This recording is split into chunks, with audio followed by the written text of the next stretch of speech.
That's I think not for us to set. Maybe another thing that we can just jump to quickly.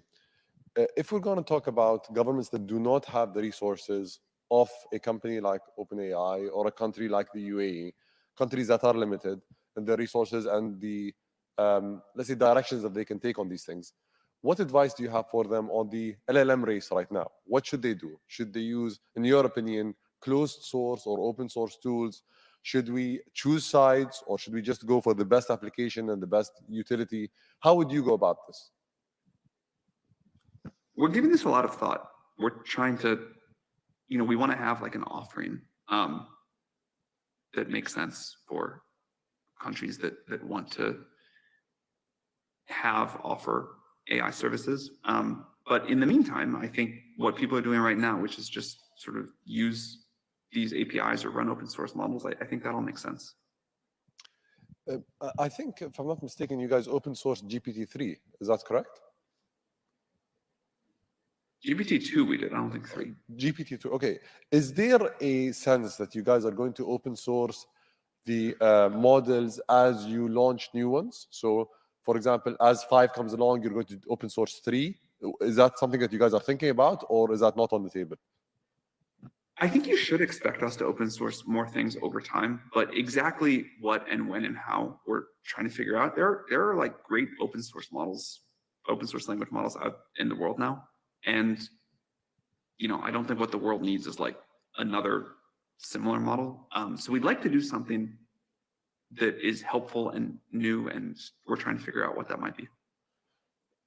I'd like to now just jump into something that the fear-mongers and the opportunists talk about.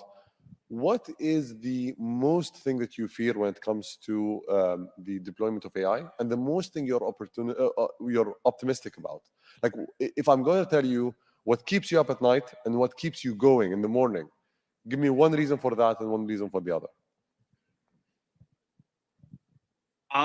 The keep up at night is easy. It's all of the sci-fi stuff. I think sci-fi writers are a very smart bunch, and in the decades of sci-fi about AI, there have been unbelievably creative ways to imagine how this can go wrong, and I think most of them are like comical, but there's some things in there that are easy to imagine where things really go wrong. And I'm not that interested in like the killer robots walking down the street direction of things going wrong.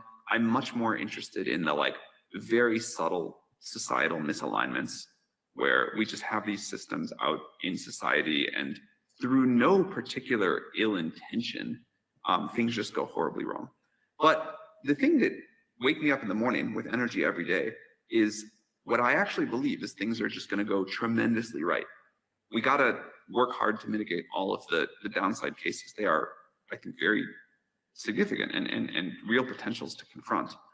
But the reason that we go think so hard about how to deploy this technology safely is the upside is remarkable. I think we can easily imagine a world in the not super distant future where everybody's got a better life than people have today.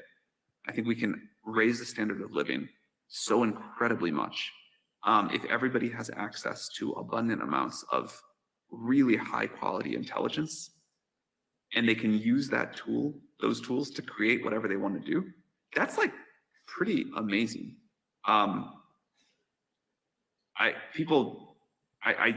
This is like kind of how I think about it, but people are like, oh, that doesn't make any sense. I'm going to say it anyway. If you think about everybody on Earth getting the resources of a company of like hundreds of thousands of really competent people, and what that would do, if you have like an AI programmer, AI lawyer, AI marketer, AI strategist, and not just one of those, but many of each, and you get to sort of like decide how to use that to kind of create whatever you want to create, we're all going to get a lot of great stuff. The creative power of humanity with tools like that should be remarkable. So that's, I think, what gets us all up every morning. But my final question, let's imagine that you're sitting right now in front of a teenager in Turkey, another teenager in the Middle East somewhere, like let's say Qatar or the UAE, and someone that's in Africa or Asia. and they're all asking you, what should we do in the future? How can we ensure that this doesn't take our jobs? How can we ensure that we are relevant in the AI age? How can we be part of this future that you just laid out that's very optimistic, that's extremely exciting? What would you recommend they do? Should they study something as a specific domain? Should they take a certain course? Should we just play with the technology? What advice do you have for them?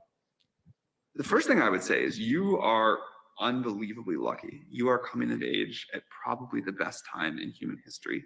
You understand this technology. Young people are always the early adopters of technology, almost always, but certainly in this case. And you will be able to use these tools to do things that the people in the generation before you couldn't even imagine. You will have your entire career flooded with opportunity and the ability to do amazing new things. You'll be able to start companies that are phenomenally more impactful and successful than people generation before you could. You will live in this incredibly expansionary opportunity, like just flooded with time of like massive opportunity, and you can kind of go do whatever you want.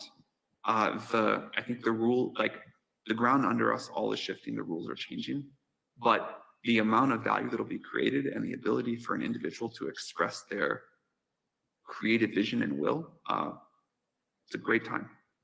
Thank you so much, Sam, for your time, for your insights. I would look forward to seeing you here in person in the coming cycles. Thank you. Look forward to coming back soon. Thank you.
Topics that really matter for humanity. Let's talk about large language models and AI systems and ChatGPT more specifically.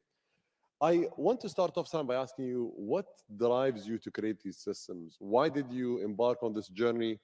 And why are you doing what you're doing? Look, we have a long way to go and a lot to prove, but I think if we can fulfill our mission, if we can even get close to it, the benefits to humanity of making intelligence broadly available, inexpensive, and sort of as a tool to let humanity build the future, I think is quite remarkable. I think abundant intelligence and closely related to that, abundant energy can unlock a future that is sort of difficult for me to even imagine how good it could be. And I think right now we don't realize how limited we are by the limits on intelligence and how expensive it is and how difficult it is. But if you imagine a world where everyone gets a great personal tutor, great personalized medical advice, we can use these tools to discover all sorts of new science, cure diseases, help the environment, discover new physics, who knows what else. I think that's pretty remarkable. And also, just speaking personally, I think this is like the most exciting quest frontier I can imagine being on. And how close are we to the vision? If you're going to talk about the drug discovery, curing cancer, using not ChatGPT, but large language models to try to solve some of the biggest physics questions, chemistry questions, biology questions of our lives. How far off are we? So the honest answer, of course, is we really don't know. This is new science. We're discovering new things all of the time. The rate of discovery is incredible. The rate of change is incredible, but it's sort of hard to know exactly how far we have to go. What I will say, though, is we hear all the time from scientists who say that our tools make them much more productive. And they don't have an easy way to quantify that, but they say it's substantial. We also don't know how much that difference you know, if you could make every scientist on Earth twice as productive, what that would mean for the rate of scientific discovery, because this is also new. This is like, you know, a little bit more than a year old, but we'll find out.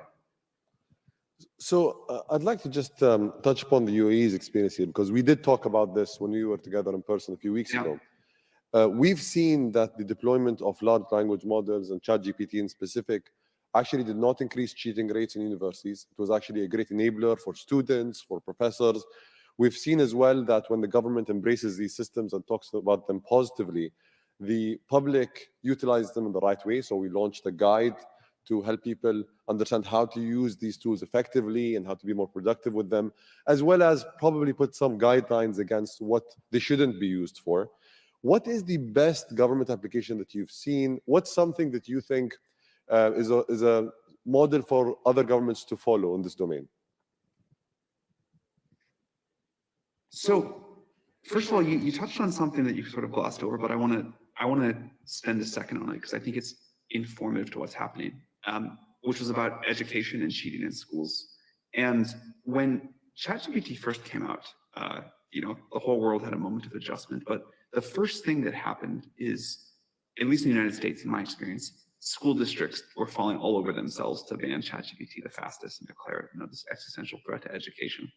And other people got concerned later, but it really started with education. Education was also the place it reversed the quickest.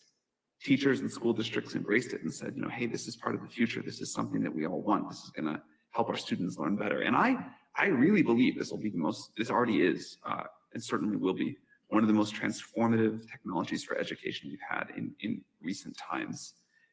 And I think that leads into your question well about governments, because there are all of these things that people were afraid of, or maybe are still afraid of, about large language models and AI. But governments who embrace it and say, let's find ways to help this deliver services for our citizens better. Let's think about ways we can reform how the government does its job, how people fill out forms or do whatever they need to do, how the government helps provide education, healthcare, as we discussed earlier.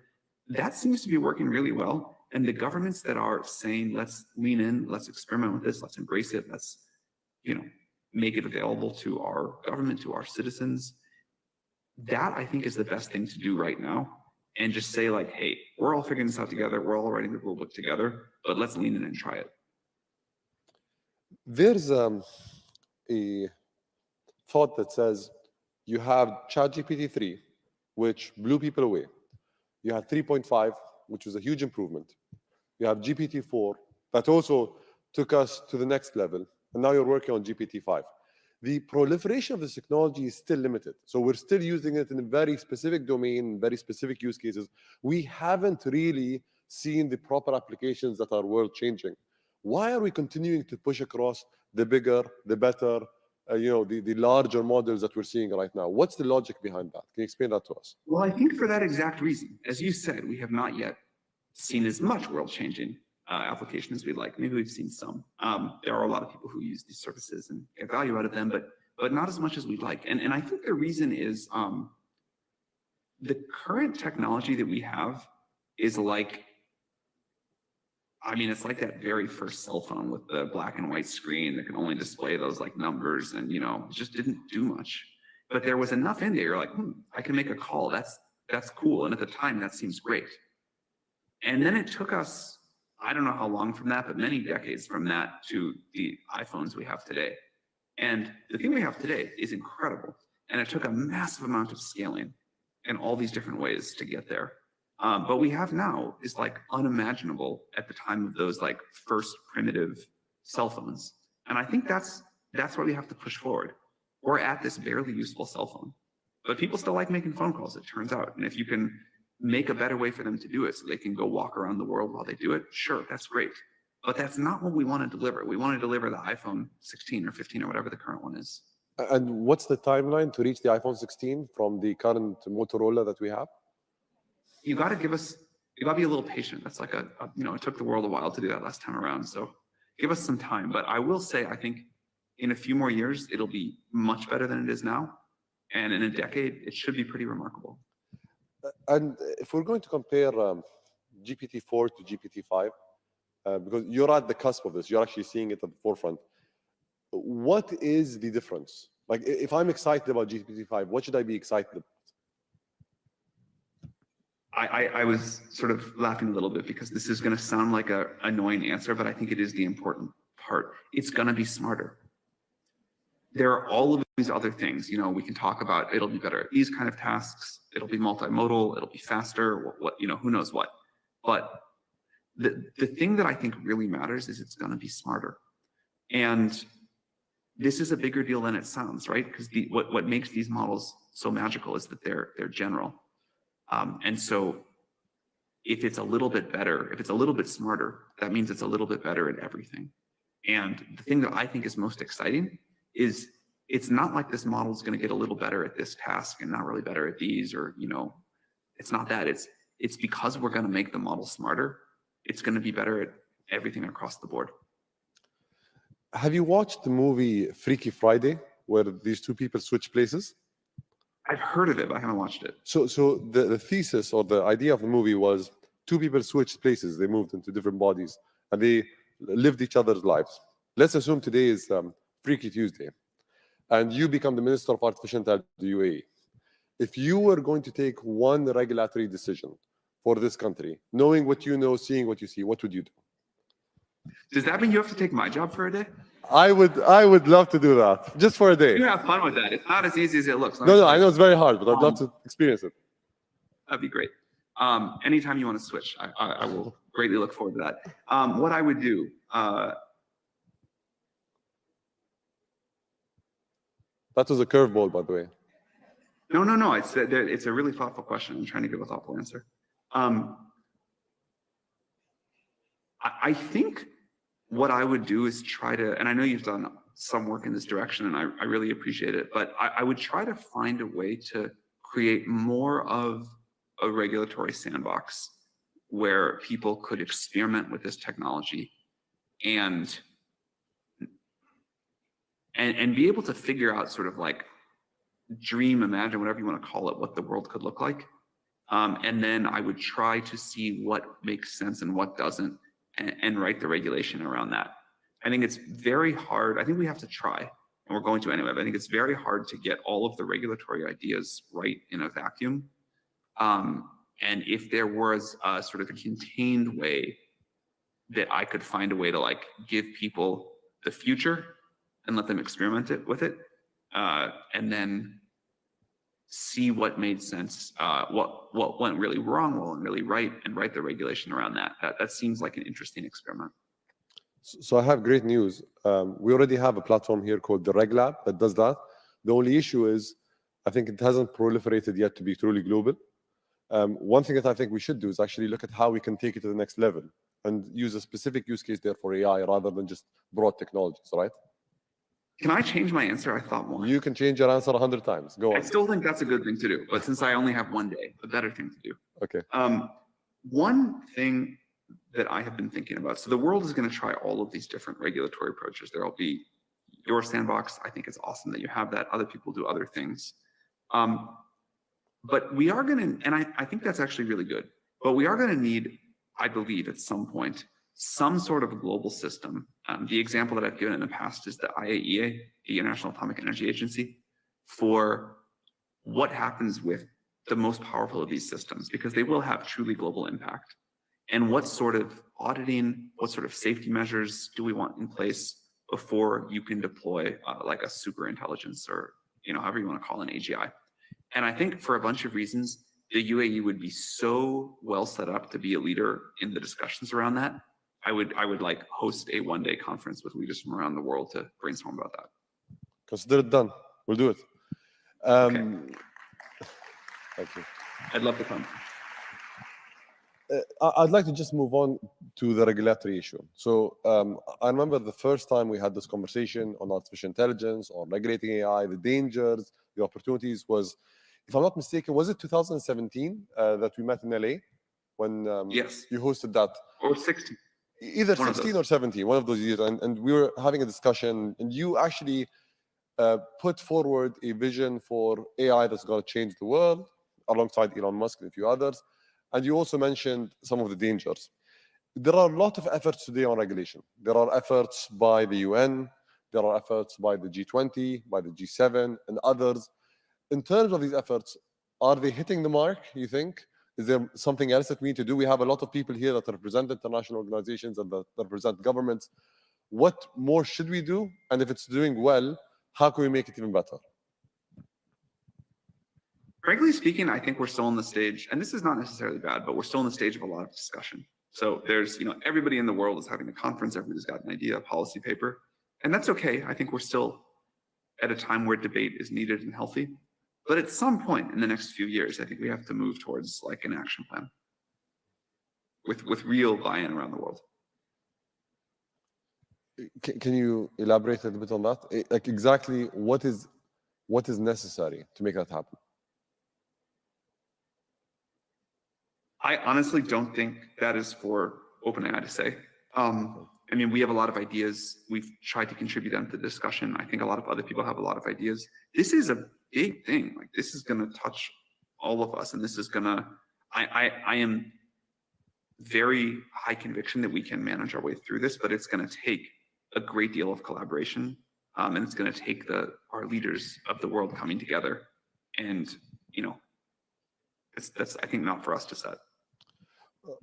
Maybe another thing that we can just jump to quickly, if we're going to talk about governments that do not have the resources of a company like OpenAI or a country like the UAE, countries that are limited in their resources and the, let's say, directions that they can take on these things, what advice do you have for them on the LLM race right now? What should they do? Should they use, in your opinion, closed source or open source tools?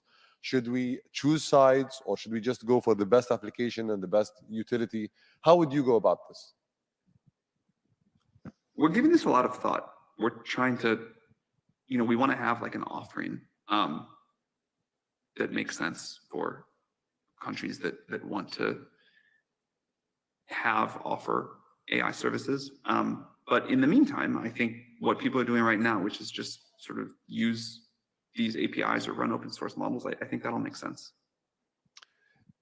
I think, if I'm not mistaken, you guys open source GPT-3. Is that correct?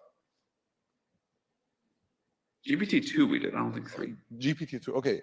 Is there a sense that you guys are going to open source the models as you launch new ones? So, for example, as 5 comes along, you're going to open source 3. Is that something that you guys are thinking about, or is that not on the table? I think you should expect us to open source more things over time, but exactly what and when and how we're trying to figure out. There are like great open source models, open source language models out in the world now. And, I don't think what the world needs is like another similar model. So we'd like to do something that is helpful and new, and we're trying to figure out what that might be. I'd like to now just jump into something that the fear-mongers and the opportunists talk about. What is the most thing that you fear when it comes to the deployment of AI, and the most thing you're optimistic about?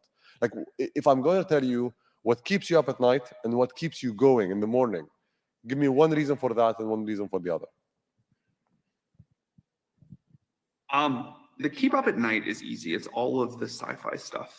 I think sci-fi writers are a very smart bunch, and in the decades of sci-fi about AI, there have been unbelievably creative ways to imagine how this can go wrong, and I think most of them are like comical, but there's some things in there that are easy to imagine where things really go wrong. And I'm not that interested in like the killer robots walking down the street direction of things going wrong. I'm much more interested in the like very subtle societal misalignments where we just have these systems out in society, and through no particular ill intention, things just go horribly wrong. But the thing that wakes me up in the morning with energy every day is what I actually believe is things are just going to go tremendously right. We got to work hard to mitigate all of the downside cases. They are, I think, very significant and real potentials to confront. But the reason that we go think so hard about how to deploy this technology safely is the upside is remarkable. I think we can easily imagine a world in the not super distant future where everybody's got a better life than people have today. I think we can raise the standard of living so incredibly much if everybody has access to abundant amounts of really high quality intelligence, and they can use those tools to create whatever they want to do, that's like pretty amazing.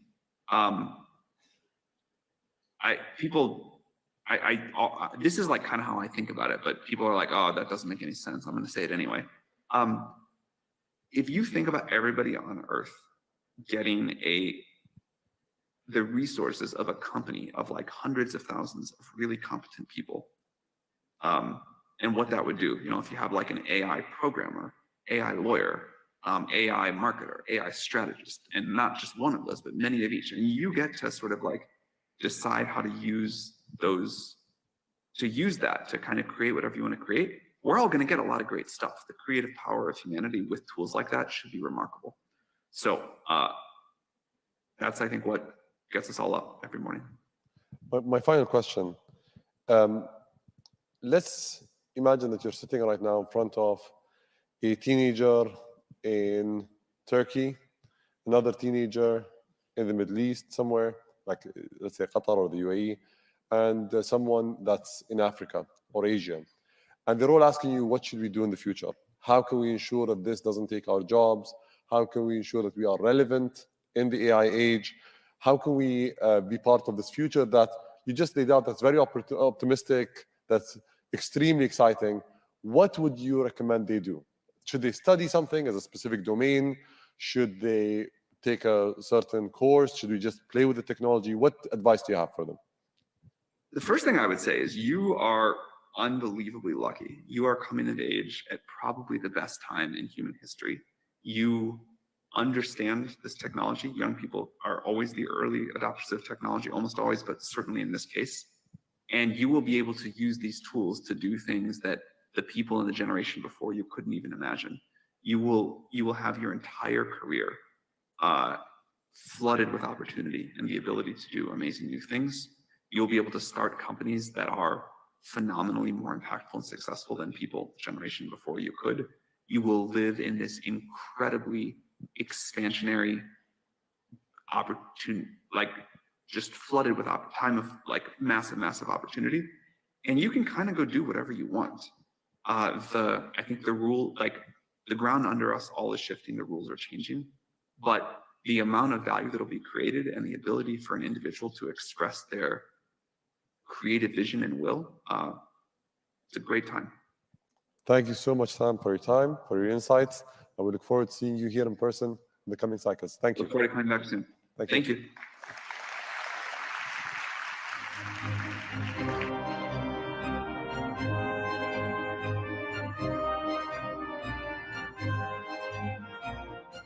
Distinguished guests, our next session is titled, Will AI Lead Us to Our End? With Dr. Jan LeCun, Turing Award Laureate, Vice President, and Chief AI Scientist at Meta.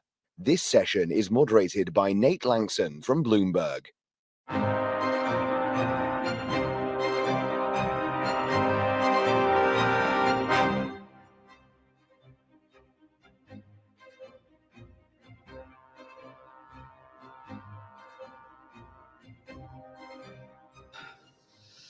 Good morning, everybody. It's my very great pleasure to be here moderating this session with one of the world's foremost AI pioneers, Dr. Jan LeCun, Chief AI Scientist at Meta. And as a slight spoiler alert to answer the question posed by this session's title, the answer will be no. That is what I anticipate this is what will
least one serious conversation that revolved around should we make this open source or should we not? And I'm curious, how did you manage that? Was there resistance? Well, there was a lot of conversations over several months of whether to open source and how to do it best.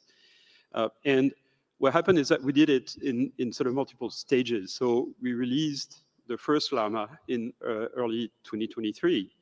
And it was not really open source. You had to apply to get the model and sort of, give your email and, promise that you were a researcher and things like this. And then we got flooded essentially with requests from startups and large companies and NGOs, all kinds of people who wanted to use Llama for commercial applications or for whatever, things that, were not purely research. So to us, it felt like basically another internet, like, the kind of frenzy that happened in the early and mid 90s around the internet.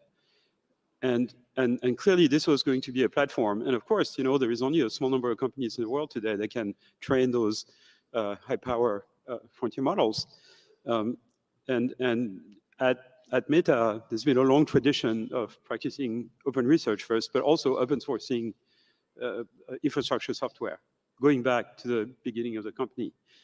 And certainly when it comes to AI, I think we've open sourced on the order of 1,000 different projects over the last 10 years. So that tells you the volume of production. Probably the most popular one is called PyTorch. It's a software platform that's almost universally used for research and development in AI. We just heard from Sam Altman, ChatGPT is built with PyTorch. And PyTorch was built at Meta and is now actually the property of the Linux Foundation. So Meta transferred the ownership because it's become too big of a thing for a single company to really manage. I mean, getting towards the title, will AI lead us to our end? How specifically does being open source not lead us to our end? Is there something fundamental that makes it easier to secure? Yes, so it's certainly been the case historically that open source software has been more secure, simply because there's more eyeballs on it, right? So the entire world today runs on Linux. Maybe not your desktop, but probably more than half of your phones run on Linux. Whatever is not an iPhone runs on Linux. The web servers around the world run on Linux. All the cloud services run on Linux. Your car has several microcontrollers that probably run Linux. The helicopter on Mars runs Linux. I mean, Linux runs the world. And the reason is because it's open source, so you can port it to anything you want, and you can make it more secure. And so, there's kind of a similar story to be made for AI based models. More eyeballs, more ways to make it safe, etc. Now, the only reason why you might think that it's not a good idea to open source is if you have this belief that somehow AI is so powerful that it is going to take over the world at some point. Okay, and this is not happening. So first of all, we're still very far, despite all the wonderful things that AI can do today. We're still very far from matching human and animal intelligence and learning capacities with AI systems. We're very far. It's not just around the corner. It's not going to happen in the next 2 years. We still need some scientific breakthroughs to get to the type of learning abilities that we observe in not just humans, but even your cat. Your cat has a much better understanding of the physical world than the most powerful AI systems that we have. And you've seen my dog run into the glass door in my house. I debate that, but yeah. Sure, but I've run into glass doors. So here is an interesting statistic. So first of all, before we get to human level AI, we're going to need some breakthroughs that allow machines to understand how the world works, which they can't do at the moment, can remember facts, which they can't really do at the moment. They don't really have persistent memory, at least LLMs don't. They can reason and they can plan. And those are characteristics that are essential to intelligent behavior. Current large language models cannot do any of those things, at least not to the level that we'd like them to do. And the reason is relatively simple. If you look at how much data is used to train those LLMs, it sounds staggering. It's typically 10 trillion tokens, right? A token is like a word. So it's 10 to the 13, right? The one with 13 zeros, words or word equivalents. Each word or each of those tokens is stored on 2 bytes. So that's 2 10 to the 13 bytes. It seems staggering. If you evaluate how long it would take for humans to read this, it would take anywhere between 150,000 and 200,000 years for a single person to read this, reading 8 hours a day. Enormous. So the conclusion is those systems are incredibly smart, right? Because they are capable of digesting this enormous amount of knowledge. And then you talk to psychologists and they tell you a 4-year-old child has been awake for 16,000 hours total. And you try to put a number on how much information gets into the visual cortex through vision. It's about 20 megabytes per second going through the optical nerves. So do the math, and that's 10 to the 15 bytes. In 4 years, a child has seen 50 times more data than our biggest LLM that have been trained on the entire public internet. So what that tells you is that we're never going to get to human-level intelligence or even cat-level intelligence by just training our AI systems on text. Text is a very poor source of information, very low bandwidth, and only reflects a tiny portion of human knowledge. Most of human knowledge comes from our interaction with the real world and with each other and with other entities in the world. But it doesn't come from language.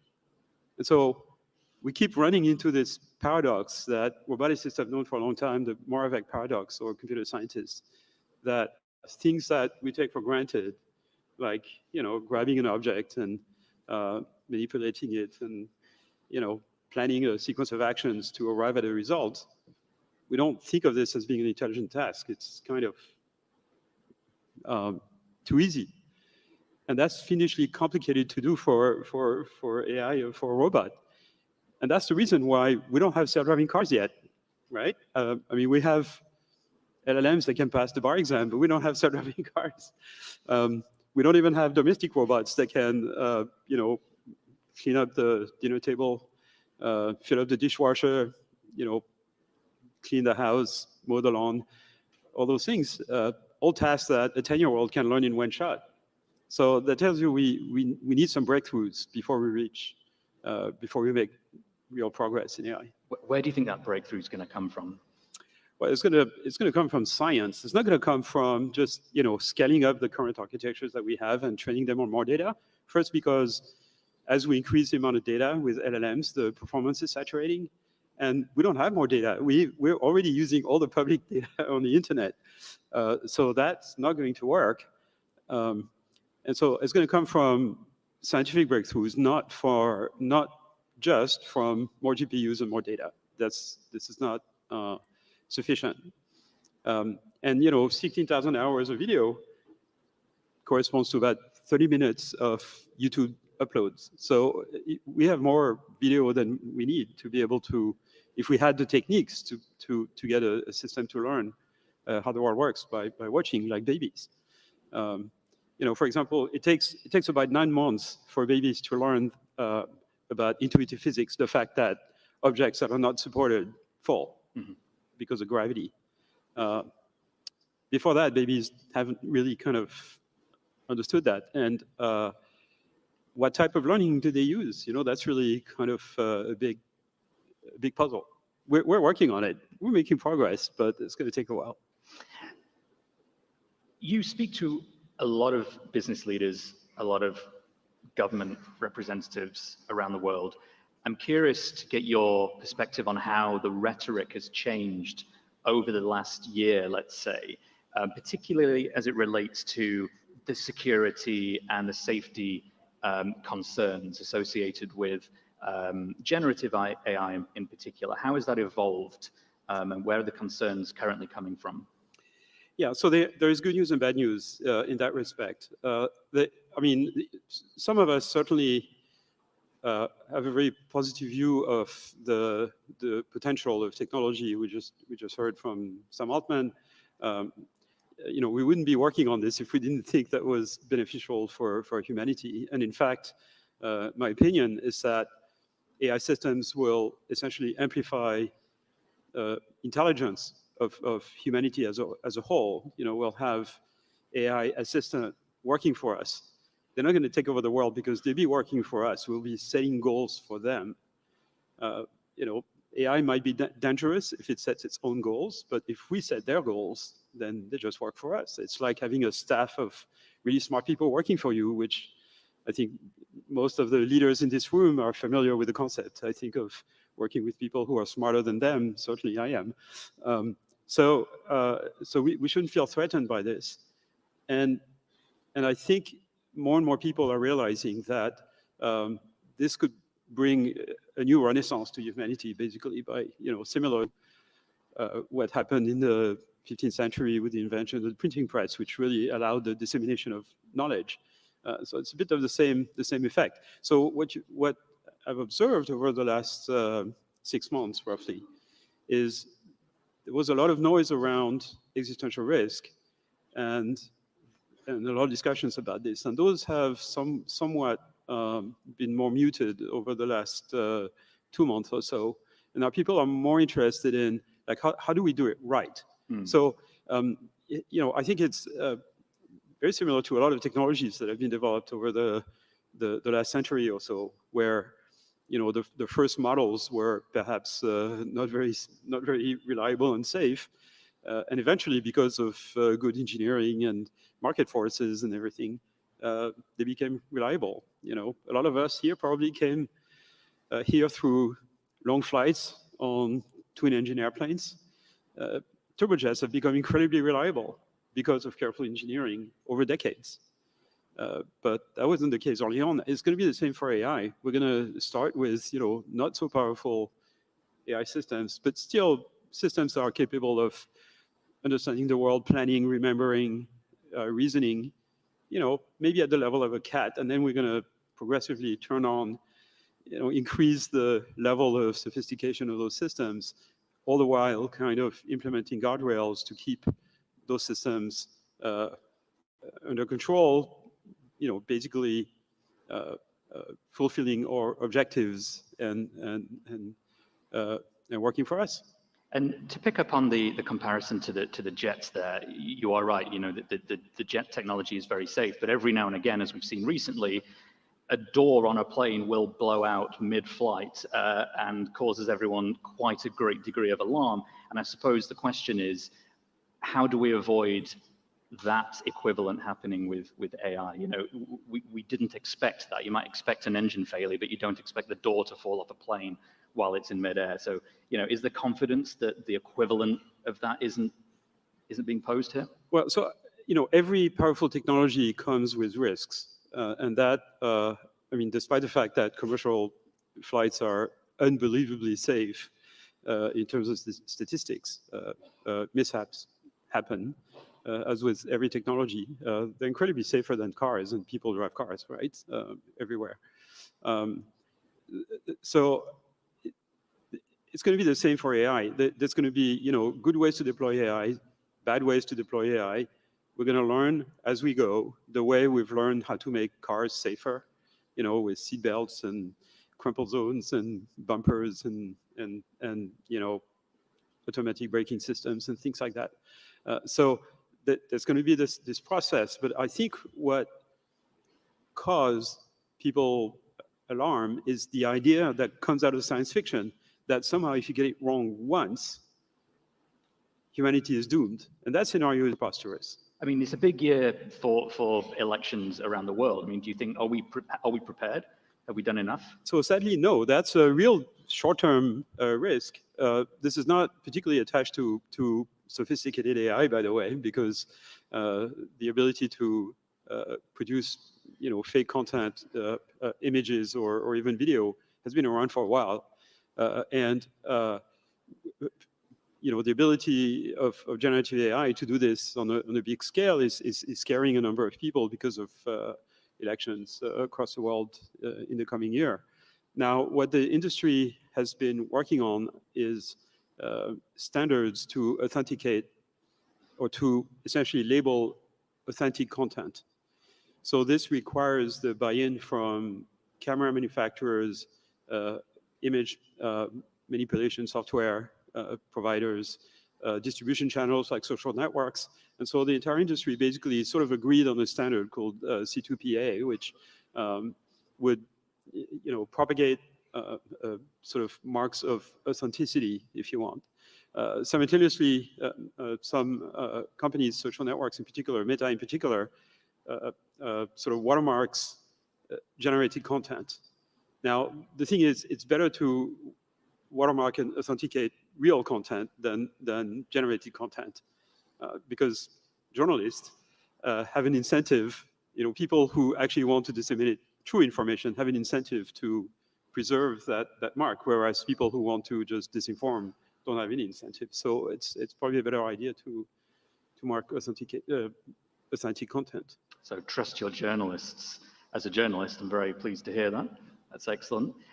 We're at the risk of running out of time here, but just in a final word, if there's sort of one piece of advice you would give people out here who want to take something away from this to make sure their AI systems are robust and will not lead to the end of us all, what would that be? Well, so the short story is open source based models are a necessity and will happen regardless of what governments think they should do. And so a good recommendation for governments around the world is do not legislate open source AI out of existence. Dr. Jan LeCun, thank you so much for taking the time to join us today. It's been a pleasure. Thank you very much.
هذا يتطلب أن تقوم الحكومات بدورها لتطوير مدن المستقبل الذكية من خلال أولاً إعداد سياسات وتشريعات مرنة تدعم التحول نحو المدن الذكية وتشجع الاستثمار فيها. ثانياً الدخول في شراكات فعالة مع مراكز البحث والتطوير وشركات التقنية ودعم البحوث والابتكار. ثالثاً رعاية التحول نحو الاقتصادات المرنة القادرة على التكيف مع المتحديات المستقبلية. ورابعاً ترسيخ التكامل والتعاون ما بين جميع القطاعات الخدمية. وفي دبي تم إطلاق عدة مبادرات لدعم مسيرة دبي الرقمية للتحول لمدينة ذكية، وهي مبادرة دبي للبيانات، خارطة طريق الذكاء الاصطناعي في دبي، استراتيجية دبي للبلوك تشين. أصحاب المعالي والسعادة، الحضور الكرام، سأتكلم الآن وباختصار حول دور التخطيط الحضري، التخطيط العمراني والبنية التحتية الذكية في دعم مدن المستقبل.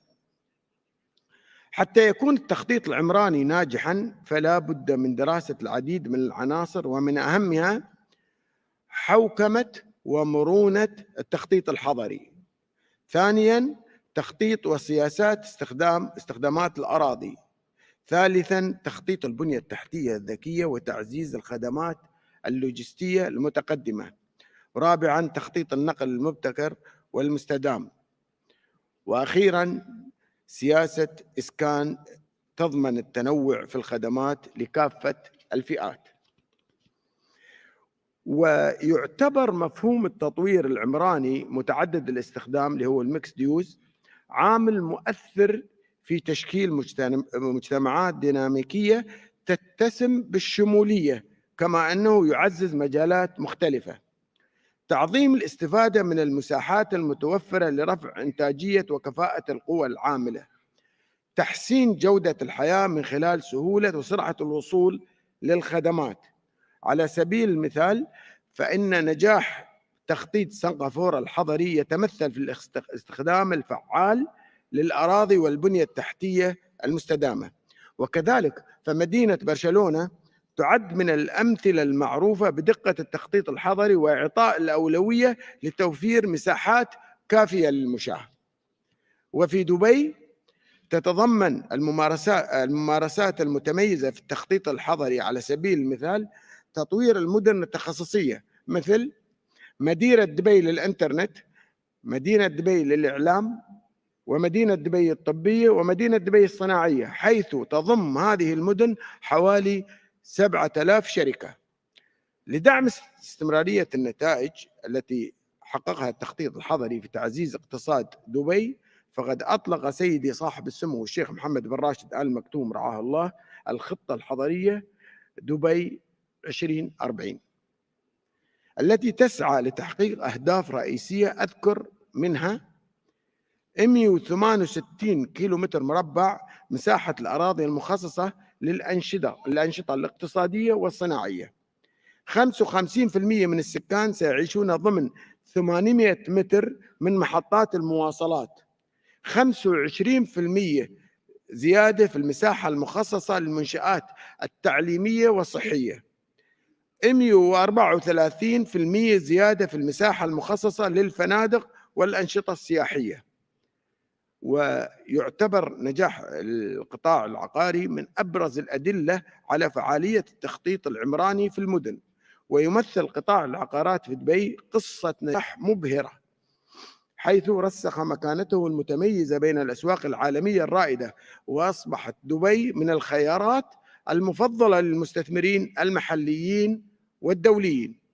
شهد قطاع العقارات تحولا مذهلا بعد جائحة كورونا، وحقق نموا سنويا مستمرا. وفيما يلي بعض الحقائق لعام 2023: ارتفاع قيمة المبيعات العقارية في دبي لتصل إلى 412 مليار درهم بنسبة زيادة 55% مقارنة بعام 2022.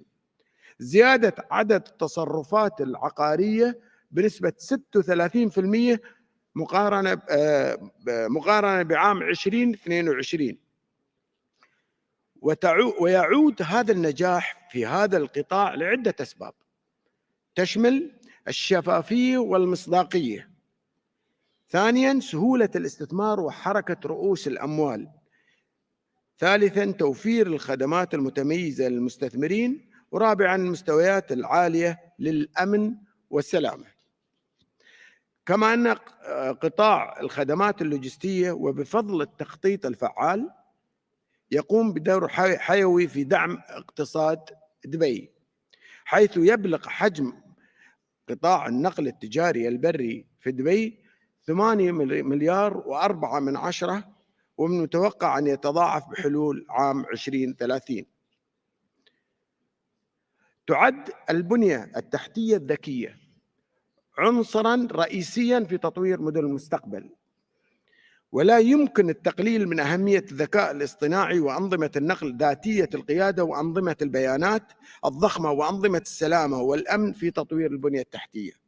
وفي دبي قمنا بالاستثمار في الأنظمة الذكية، مما أسهم في تحقيق وفرات اقتصادية وتحسين الكفاءة التشغيلية. وفيما يلي بعض الأمثلة: بلغ إجمالي القيمة التراكمية للتوفير في الوقود 290 مليار درهم، مقابل إجمالي تكاليف البنية التحتية للطرق والنقل في دبي 140 مليار درهم بين عامي 2006 و2023.